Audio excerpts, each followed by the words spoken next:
Okay, we're at chapter 17 for Terror at Bottle Creek by Watt Key. It was close to 9:30 and none of us were sleeping. The storm continued to pound on the house like it wanted to get at us. Francie was still up watching cartoons in the back bedroom. Liza was reading a book and I was catching a catnap on the floor. The generator hammered away in the garage, lighting our storm shelter, giving us a small sense of security. What was the deer doing? Liza asked me. It was just standing there like it was confused.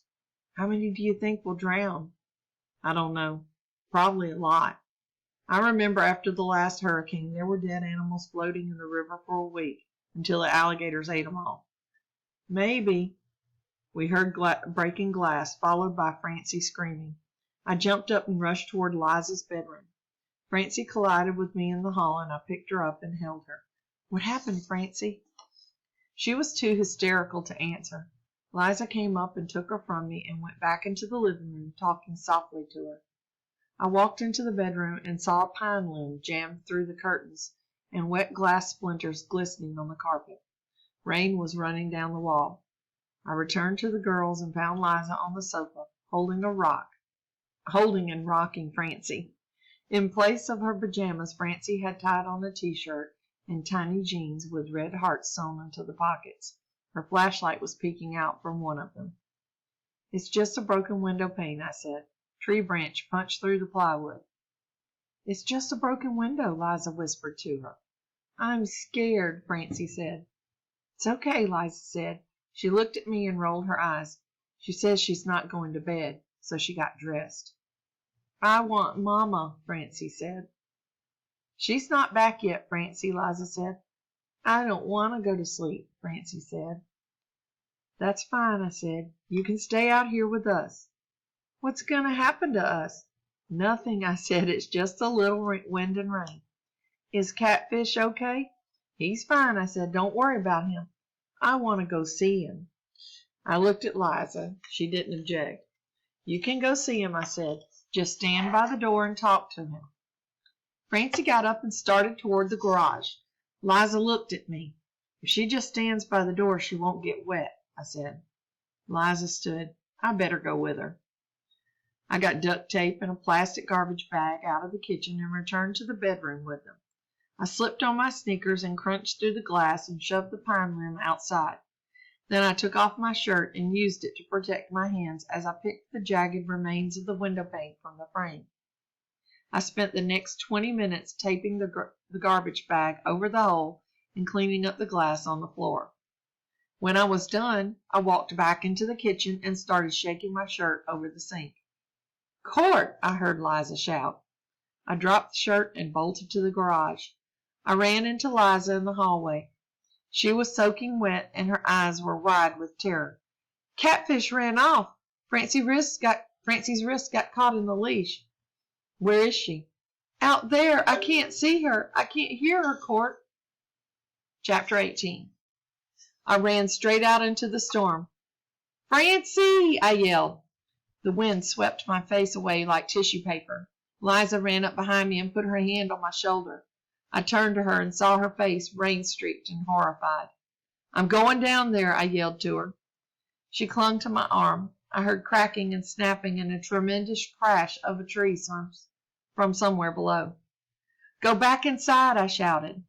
Liza shoved me ahead. There was no time to argue. I shielded my eyes and started downhill, trying to see the lights of the houseboat. I didn't look back, but I knew Liza was following me. The wind gusted and the rain stung my bare skin like cold lead shot. I couldn't see anything, but I could find my way through the darkness on memory. What squeezed in my gut was the fact I should have been able to see the lights of the houseboat, and they weren't there. I turned to Liza, and she was a vague silhouette only a few feet behind. Go back and get a light, I yelled. Court! Go! She turned and disappeared. I continued downhill until my shoes slapped into cool water. I thought it was impossible to be at the river so soon. I took another step and the water was up to my shins. I looked up and saw the outline of the treetops against the sky glow. My mind raced to reference it, but everything was twisted and moving and not like I remembered. I ran blindly along the water's edge looking for the boat. Suddenly, I crashed into a muddy, gnarled mass of tree roots and slipped into a depression of wet clay.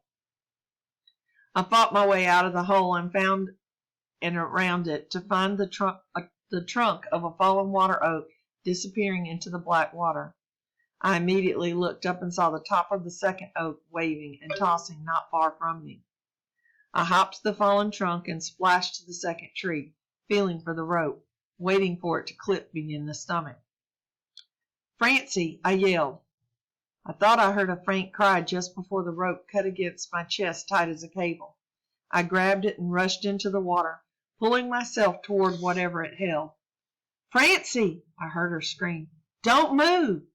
Several yards out from the bank, I felt the river current pulling on me. I lost my footing and continued on arm strength alone. The rope suddenly lost its tension. I didn't know why. I was pulling myself through the current when I heard a wet, oily cracking sound. A moment later, something hit me across the back like a baseball bat, tore the rope from my hands, and pressed me straight down against the river bottom. I was suddenly repositioned in a swirl of liquid darkness. It seemed everywhere I moved, I came up against a tangle of vines and limbs. I kicked my shoes off and swiped at and twisted my way back toward the surface. When I broke the water, I was in the midst of the treetop. I grabbed and pulled my way through it. "Francie!" I didn't hear her answer. I kept fighting my way clear of the tree branches until I felt the river current swirling around me. I was disoriented. I didn't know where the rope was. I suppressed the fear and was able to reason that I needed to find my way back to the base of the tree, find the rope again, and start over. Going by the way the current was moving, I instinctively started pulling myself in the direction I felt was the river bank. In a moment, the current was gone, and I kicked down and felt mud under my foot. I stood and crashed through the shallows. "Court!" I heard Liza yell. I saw her flashlight yellow and dull through the rain. I ran up against the tree and crawled along it until I felt the rope. I stood with it limp in my hands. I thought maybe the tree had fallen on the houseboat and had it pinned. I reeled the line frantically until a loose end came flipping whip-like into my face. I dropped the rope and felt my belt for the radio. It was gone. "Court!" Liza yelled again. I ran past her. "Go call Dad," I yelled. "I tried. The phone's out." My mind raced. "Go wait at the ramp. The houseboat's loose. Francie's on it." That's the end of chapter 18.